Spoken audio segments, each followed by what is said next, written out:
Welcome back! If it was for me, I would have chili in every dish I eat, no matter if it's pasta, chicken, veggies, pizza or anything else. Spicy is better if you know how to dose it. You may know some classic Italian spicy pasta such as aglio, olio e peperoncino, and for your information you can check our video here. But in Italia there's plenty of ways to spice up your pasta dishes. From north to south, every region has its own ways. The more you go south, the spicier the food gets. As you get to Calabria, your ears will be ringing like a phone. Here's 3 recipes that I bet you don't know yet. First, we are having this indulgent and super tasty sausage, Nduja, a Calabrese spicy salami paste with peppers and tomato. Then a Venetian classic dish, gamberi alla Busara, prawns in spicy tomato sauce, with spaghetti of course. Last but not least, we fly to Puglia with orecchiette alle cime di rapa, or with broccoli that are easier to find.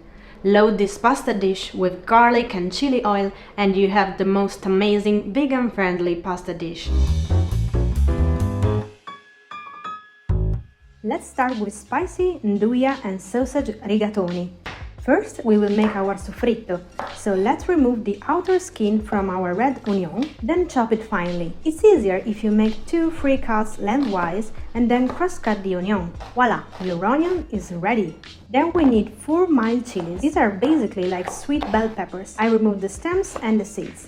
Then I cut them roughly. I also use fresh hot chili. The more seeds you see, the more spicy is the chili. We use Nduja for this recipe. It's some kind of spicy salami paste. It resembles chorizo if you want. You can find it in Italian stores, but honestly, I bought it on Amazon.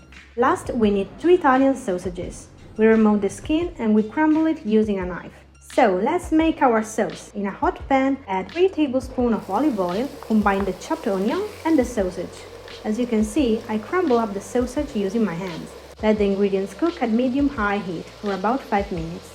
Then give it a toss and pour half of a glass of wine or otherwise broth or water. Low the heat and add the peppers, the chili and the seasoning. We used Italian seasoned salt and fresh ground pepper here. Let the sauce cook. Meanwhile, cook the pasta in boiling water, salty like the sea. When the pasta is al dente, it's time to add 2 generous spoons of Nduja to our sauce. Douya can be best appreciated when heated. Try it on bread with some burrata. Combine the drained pasta with the sauce and mix up all the ingredients. Pasta cooking water can help having a creamier sauce, so add a little bit to the sauce if it looks too dry. Give it a last sexy sputtling and we're good to go with our spicy Nduja and sausage pasta. The second recipe is a Venetian classic, Pageta alla Busara. The story goes that the fishermen used to make this hot sauce to cover up the taste of not-so-fresh fish. Don't know about that, but it's freaking good, so let's start by chopping 3 garlic cloves and 3 fresh chilies. This will be the base for our sauce. We also need 5 to 6 ripe cherry tomatoes that need to be chopped roughly. First, in a hot pan, we make our soffritto, combining olive oil and our minced garlic and chili mix. The garlic gets burned very quickly, so keep an eye on it. I also add a spoon of chili flakes for extra spiciness, but it's really up to you. Then combine the chopped tomatoes, fresh parsley, and 3 lovely prawns, well cleaned.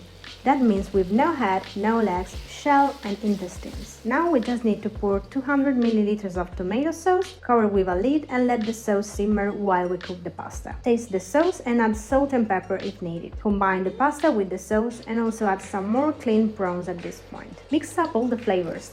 Again, you can add some cooking water to have a creamier and saucy pasta. Personally, I like it saucy.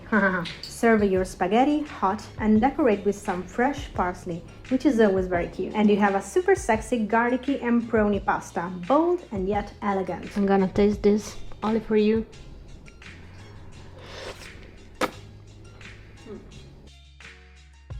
The third pasta of today is a classic from Puglia, Orecchiette alle cime di rapa, baby broccoli orecchiette. Did you know that orecchiette means little ears? Check out their shapes next time you eat it. So for this recipe, let's start by removing the hard parts of the broccoli. We're only using the florets here, and since we want our broccoli to keep its lovely color, we are just steaming it for about 5 minutes. And then we are going to saute it with garlic and chili. We just need to combine garlic and chili in a pan with hot olive oil and then add the steamed broccoli. When the pasta is ready, we drain it and mix it together with the broccoli. Then we season all up, adding some salt, pepper and some more good olive oil. to have a shiny and tasty pasta dish. In my opinion, that's the best way to eat healthy and tasty. So if you like spicy food and Italian pasta, then you definitely have to try one of these 3 recipes. I'm gonna taste the Orecchiette alle cime di rapa just for you. I would have had some pecorino or parmigiano cheese, but it's delicious just plain too. So let's dig in. Super spicy, super tasty, super delicious. You have to try this at home. If you like this video, don't forget to comment below and follow our channel. Have a spicy day. Bye bye. That's what we got today. This one? No, this is for you.